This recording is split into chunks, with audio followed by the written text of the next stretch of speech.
Headline edition, July 8, 1947. The Army Air Forces has announced that a flying disc has been found and is now in the possession of the Army.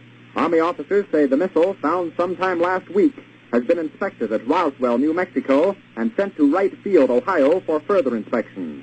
Late this afternoon, a bulletin from New Mexico suggested that the widely publicized mystery of the flying saucers may soon be solved. Army Air Force officers reported that one of the strange discs had been found and inspected sometime last week. Our correspondents in Los Angeles and Chicago have been in contact with Army officials endeavoring to obtain all possible late information. Joe Wilson reports to us now from Chicago. The Army may be getting to the bottom of all this talk about the so-called flying saucer.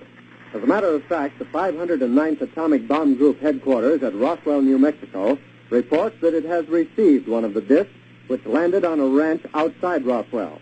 The disc landed at a ranch at Corona, New Mexico, and the rancher turned it over to the Air Force. Rancher W.W. Brizzell was the man who discovered the saucer.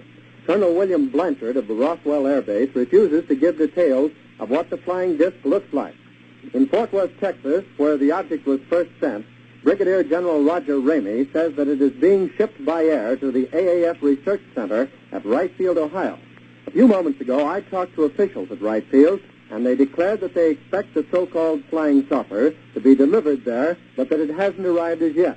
In the meantime, General Ramey describes the object as being of flimsy construction, almost like a box kite.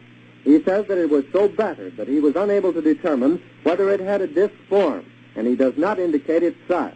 Ramey says that so far as can be determined, no one saw the object in the air, and he describes it as being made of some sort of tinfoil.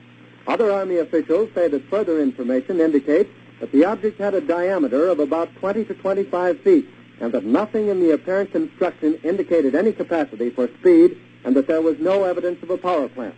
The disc also appeared too flimsy to carry a man. Now, back to Taylor Grant in New York. There was important activity within the UN Security Council today.